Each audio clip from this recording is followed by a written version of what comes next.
بسم اللہ الرحمن الرحیم۔ گمنام ہیروز کے معزز ناظرین، السلام علیکم۔ آئیے چلتے ہیں کہانی کی طرف۔ ماما، آپ اپنے پوتے کے بارے میں کچھ جانتی ہیں؟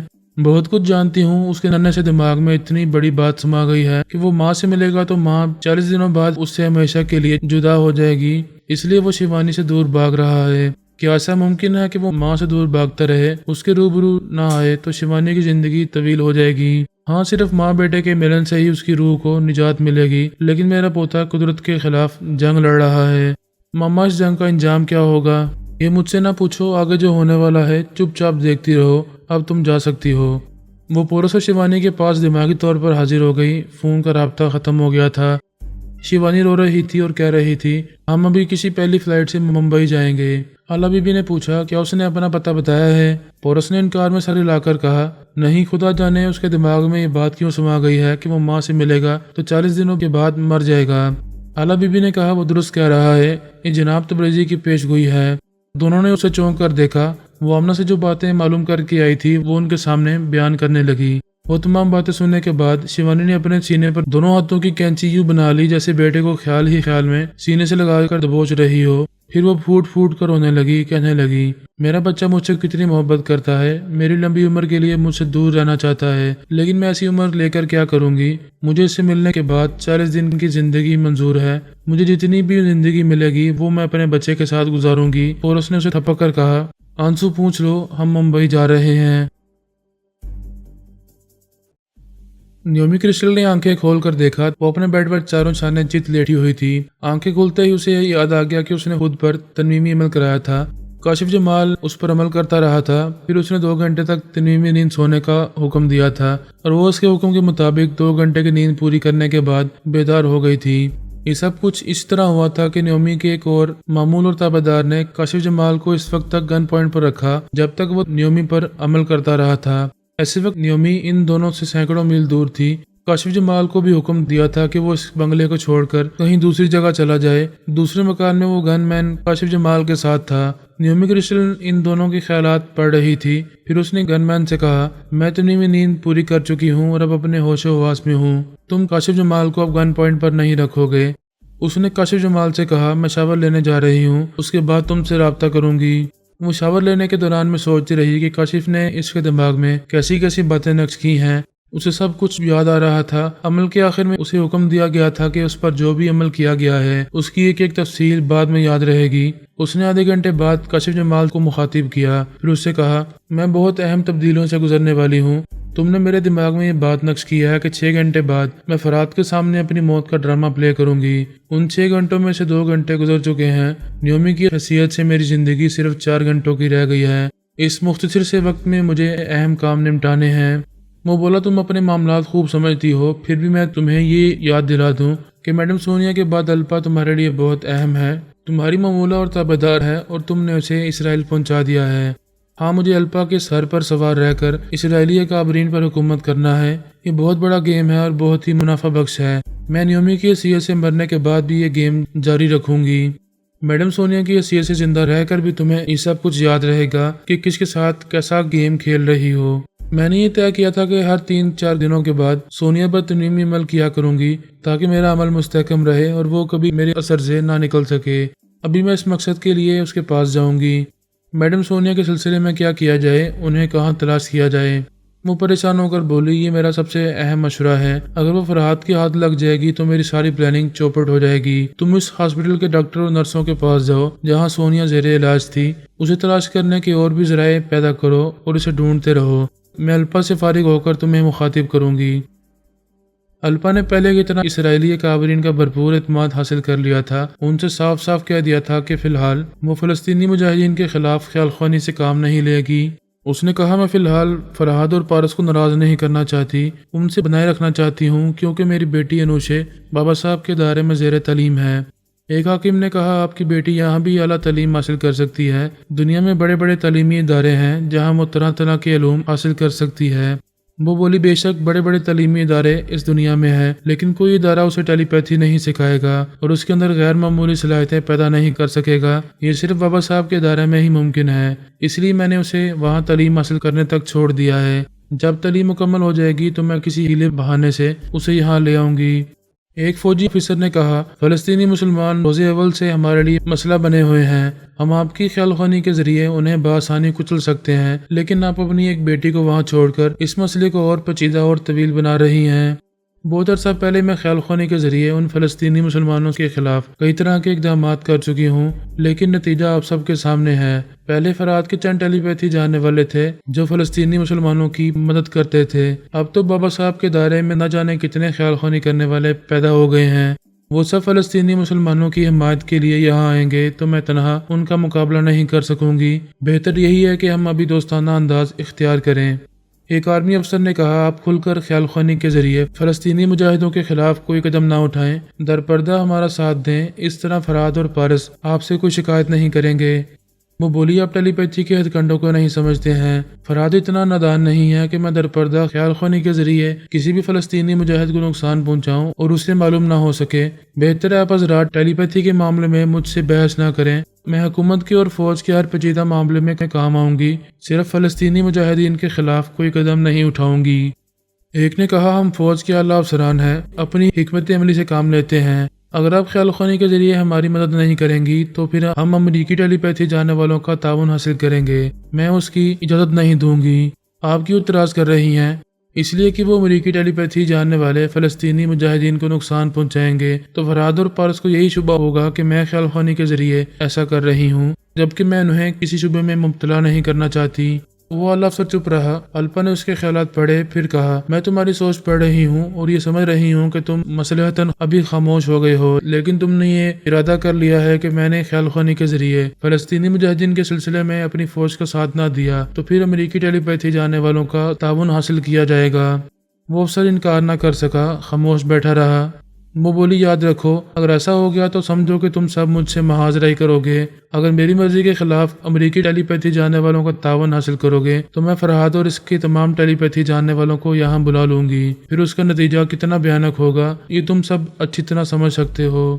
یہ بات سن کر سبھی کو چپ لگ گئی، سب اپنی اپنی جگہ سوچنے لگے۔ پھر ایک حاکم نے کہا، میڈم، اس کا مطلب تو یہ ہوا کہ جو بات آپ کو ناگوار گزرے گی اور کسی معاملے پر ہم سے اختلاف ہوگا تو آپ ہمارے خلاف محاذرائی کے لیے مسلمان ٹیلی پیتھی جاننے والوں کو بلا لیں گی۔ یہ تو کوئی حب الوطنی نہ ہوئی۔ الپا نے کہا، کیا یہ حب الوطنی نہیں ہے کہ میں خیال خوانی کے ذریعے آپ کا ہر کام کر رہی ہوں، کسی بات سے انکار نہیں کرتی ہوں، مسلمانوں کے سلسلے میں بھی مصلحت سے کام لے رہی ہوں۔ اگر ہم ان سے دوستی کر کے امن و امان سے رہ سکتے ہیں تو کیوں خواہ مخواہ جھگڑا مول لیں؟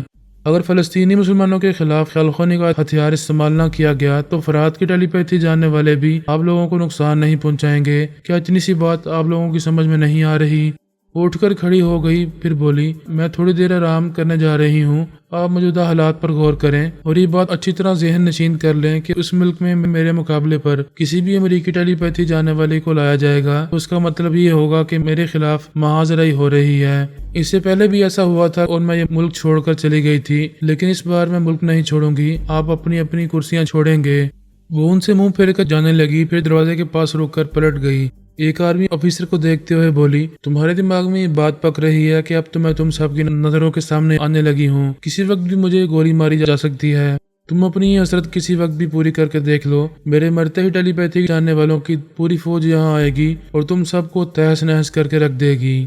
وہ ان سب پر نگاہ ڈالتی ہوئی بولی، جب تک میری بیٹی انوشے بابا صاحب کے دائرے میں ہے تب تک ان سب کی ہمدردیاں انوشے کی اس ماں کے ساتھ بھی رہیں گی۔ مختصر یہ کہ میرے خلاف محاذرائی بہت مہنگی پڑے گی۔ وہ باہر آ کر اپنی کار میں بیٹھ گئی، پھر مکمل پروٹوکول کے ساتھ اپنے شاہی محل میں پہنچ گئی۔ وہاں اس نے آرام سے بیٹھ کر پارس کو مخاطب کیا، ہائے پارس، میں الپا بول رہی ہوں۔ بولو الپا، کیسی ہو؟ وہ بولی، تمہاری اور انوشے کی محبت کے سہارے جی رہی ہوں، لیکن جب سے یہاں تل ابیب پہنچی ہوں تب سے میری بیٹی مجھے اپنے دماغ میں آنے نہیں دیتی۔ جیسے ہی میں اس کے اندر پہنچتی ہوں وہ سانس روک لیتی ہے۔ یہ بات تمہیں سمجھنا چاہیے کہ اسرائیل پہنچنے کے بعد تم مشکوک ہو گئی ہو، وہاں تمہیں پہلے کی طرح اقتدار حاصل ہو گیا ہے، ایک طرح سے وہاں کی حکمران ہو۔ بے شک میں پہلے کی طرح یہاں حکومت کر رہی ہوں، لیکن تمہاری اور انوشے کی محبت نے میری سوچ اور میرے ارادے بدل دیے ہیں۔ مجھ میں یہ اہم تبدیلی آئی ہے کہ میں مسلمانوں کے خلاف خیال خوانی کا ہتھیار استعمال نہیں کرتی ہوں۔ وہ بولا، الپا، تم یہ جانتی ہو کہ میں جمیلہ اور نبیلہ کے معاملے میں بری طرح الجھا ہوا ہوں۔ میں نہیں جانتا کہ انوشے اپنی ماں کو اپنے دماغ میں کیوں نہیں آنے دیتی، سانس کیوں روک لیتی ہے۔ بہتر یہ ہوگا کہ تم پاپا سے بات کرو، وہ شاید اس سلسلے میں تمہاری مدد کر سکیں گے اور بہترین مشورے دے سکیں گے۔ اس نے میرے پاس آ کر مخاطب کیا، پاپا میں الپا بول رہی ہوں۔ ہاں بیٹی بولو، جب سے نیومی نے تمہیں ٹریپ کیا ہے تم بالکل ہی ہم سے دور ہو گئی ہو، سنا ہے اسرائیل میں ہو اور پہلے کی طرح وہاں اقتدار سنبھال لیا ہے۔ آپ نے درست سنا ہے، لیکن مجھے کسی ملک پر حکومت کرنے کا شوق نہیں ہے، میں صرف اپنی بیٹی انوشے کا دل جیتنا چاہتی ہوں۔ پتہ نہیں وہ کیوں مجھ سے ناراض ہو گئی ہے، جب بھی اس کے پاس جاتی ہوں وہ سانس روک لیتی ہے۔ میں نے پوچھا، کیا اس کی وجہ تمہاری سمجھ میں نہیں آئی؟ اگر سمجھ میں آتی تو آپ کے پاس بیٹی کی شکایت کرنے نہ آتی۔ میری پوتی انوشے تم سے ناراض نہیں ہے، ہم سب یہ جانتے ہیں کہ تمہارے پیچھے نیومی کرسٹل چھپی ہوئی ہے۔ تم اگر انوشے کے اندر جاؤ گی تو اس کا مطلب ہوگا کہ تمہارے پیچھے نیومی کرسٹل انوشے کے اندر پہنچے گی، گویا وہ بابا صاحب کے ادارے کے اندر پہنچ جائے گی۔ الپا سوچ میں پڑ گئی۔ میں نے کہا، تمہاری بیٹی دراصل تمہارا راستہ نہیں نیومی کرسٹل کا راستہ روکتی رہتی ہے۔ وہ پریشان ہو کر اپنی پیشانی کو ایک انگلی سے رگڑتے ہوئے بولی، مگر پاپا مجھے ایسا نہیں لگتا کہ نیومی نے میرے دماغ پر قبضہ جما رکھا ہے، میں تو خود کو بہت ہی آزاد اور خود مختار محسوس کر رہی ہوں۔ الپا تم نے اپنی زندگی میں کتنی ہی بار کتنوں پر تنظیمی عمل کیے ہیں، یہ جانتی ہو کہ اگر اپنے معمول کے دماغ میں یہ بات نقش کر دی جائے کہ اسے تنظیمی عمل کے زیر اثر آنے کا احساس نہ ہو اور وہ خود کو آزاد اور خود مختار سمجھتا رہے، تو پھر وہ تنظیمی نیند سے بیدار ہونے کے بعد خود کو آزاد اور خود مختار سمجھنے لگتا ہے، جیسا کہ تم سمجھ رہی ہو۔ وہ تائید میں ساری لا کر بولی، ہاں پاپا، آخری بار نیومی کرسٹل نے مجھ پر حملہ کیا تھا، اس کے بعد میں خود سے غافل ہو گئی تھی، اتنے دنوں تک اسرائیلی کابرین سے مختلف معاملات میں مصروف رہی اور آپ سب سے رابطہ کرنا ہی بھول گئی۔ اس طرح مجھے معلوم ہو رہا ہے کہ نیومی کرسٹل نے مجھے اسرائیلی اکابرین کی طرف لگا دیا ہے اور مجھے آپ لوگوں سے دور کر چکی ہے۔ وہ پریشان ہو کر بولی، او گاڈ، میں کیا کروں، کس طرح اس سے نجات حاصل کروں؟ اگر تم مجھے اپنے دماغ میں آنے دو گی تو میں تمہیں نجات دلا سکوں گا، لیکن شاید تم ایسا نہ کر سکو، تم اس کے زیر اثر ہو۔ آپ میرے دماغ میں آ کر دیکھیں، شاید میں سانس نہ روکوں اور آپ کو دل سے خوش آمدید کہہ سکوں۔ میں نے خیال خوانے کی پرواز کی، پھر اس کے اندر جیسے ہی پہنچا اس نے ایک دم سے سانس روک لی۔ اس وقت نیومی کرسٹل اس کے اندر تھی، اس پر تنظیمی عمل کرنے آئی تھی اور ہماری باتیں سن رہی تھی۔